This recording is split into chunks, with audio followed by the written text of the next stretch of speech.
नमस्कार मैत्रिणींनो, स्नेहलता लाईफस्टाईल मध्ये तुमचं खूप खूप स्वागत आहे। आणि आज आपण काय बनवणार आहोत तर घरगुती ऊसाचा रस। आपल्याकडे तर ऊस नाहीये, पण आपल्याला ऊसाचा रस प्यावासा वाटलाय ना, तर आता आपण पटकन जादूने ऊसाचा रस बनवूया। तर इथे मी 1 वाटी गूळ घेतलेला आहे। हा गूळ घेतलेला आहे मी 1 वाटी, तुम्ही कुठलाही गूळ घेऊ शकता। नंतर त्याच्यानंतर इथे आपण घेतलेली आहेत थोडीशी पुदिन्याची पानं घेतलेली आहे आणि इथे मी आलं कापून घेतलेलं आहे। तुम्ही बघू शकता इथे आल्याचा तुकडा घेतलेला आहे। इथे पुदिन्याची पानं आपण घालणार आहोत, थोडीशी जास्त नाही घालायची आपल्याला, थोडीशी 7-8 पानं घालायची। आल्याचा तुकडा घातलेला आहे इथे। आणि इथे आपल्याला एकदम थंड पाणी घ्यायचं आहे वाटायला। आपल्याला हा थंड पाण्यात करायचा आहे, तुम्ही बर्फ पण घालू शकता। मी इथे थोडं थंड पाणी घेतलेलं आहे। आणि इथे आपल्याला काळं संदेव नमक घ्यायचं आहे। हे बघा, आता हे सगळं आपण मिक्सर मध्ये घातलेलं आहे। आता हे आपण काय करूया, वाटून घेऊया। याच्यात तुम्हाला हवं तर तुम्ही बर्फाचा खडा पण घालू शकता। मी एक बर्फाचा खडा पण याच्यात घातलेला आहे। आणि आता आपण हे सगळं मिक्सरला वाटून घेऊया। आपण याच्यामध्ये सफेद मीठ नाही घालायचं, काळं मीठच घालायचंय। तर आता मी हे वाटून पेस्ट करून घेते। हे बघा, आपलं छान असं वाटून झालेलं आहे। पुदिना वगैरे सगळं छान त्याच्यात मिक्स झालं। आपण थोडासा गाळून घेऊया। हा काही आपलं कडक कडक वगैरे काय असेल तर ते निघून जाईल।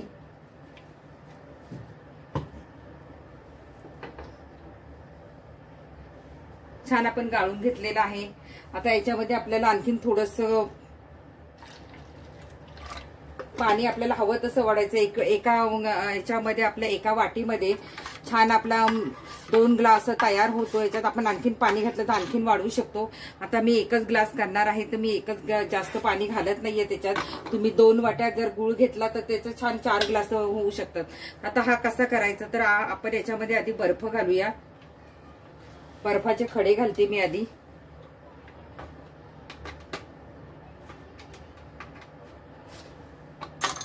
हे माझं मोठं ग्लास आहे। हे बघा, आता याच्यामध्ये आपल्याला हा रस ओतायचा आहे। आणि आपलं लिंबू पिळायचं पण राहिलेलं आहे, तर आपण लिंबू पण पिळून घेऊया। लिंबू गरजेचं आहे पिळणं, तर लिंबू पण आपण पिळून घेऊया याच्यामध्ये। हे मी खाली ठेवते आणि लिंबू पिळून घेते। चाळण तर मी लावलेली आहे, तर मी याच्यात लिंबू पण पिळून घेते। एक अर्धा लिंबाचा रस आपल्याला घालायचा आहे।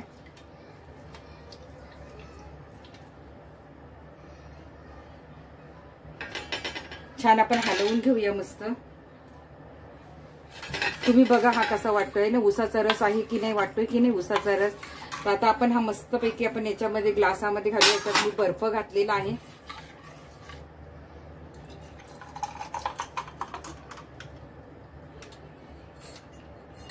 वाव, बघा किती छान दिसतोय आपला ऊसाचा रस।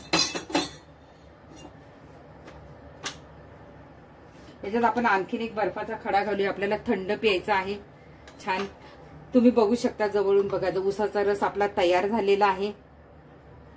बघा, वाटतोय ना ऊसाचा रस आहे तो म्हणून। हे बघा बघा, छान असा ऊसाचा रस आपला तयार झालेला आहे। आणि तो थंड थंड आपल्याला प्यायचा आहे। मी पिऊन बघते कसा झालाय।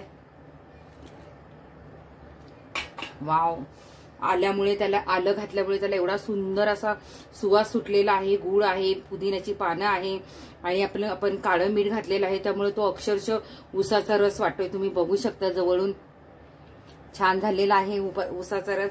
तर तुम्ही नक्की घरी करून बघा। झटपट आपला ऊसाचा रस तयार आहे। आवडला तर लाईक करा, शेअर करा। बाय बाय मैत्रिणींनो, धन्यवाद। नक्की करून बघा हा ऊसाचा रस। आणि तुम्ही आवडीप्रमाणे जर गोड जास्त झाला असेल तर थंड पाणी घाला त्याच्यामध्ये। कमी गोड असेल तर थोडासा परत गूळ वाटून घालू शकता किंवा गूळ विरघळून घालू शकता। आणि छान हे माझं मोठं ग्लास आहे, याच्यामध्ये आपण अगदी पाणी घातलं तर 2 ग्लास एका वाटीपासून आपला ऊसाचा रस तयार होतो। लिंबू पिळायला विसरू नका, त्यामुळे त्याची टेस्ट फार सुंदर लागते। तर नक्की तुम्ही करून बघा हा ऊसाचा रस आणि कसा झाला मला सांगा। होममेड ऊसाचा रस।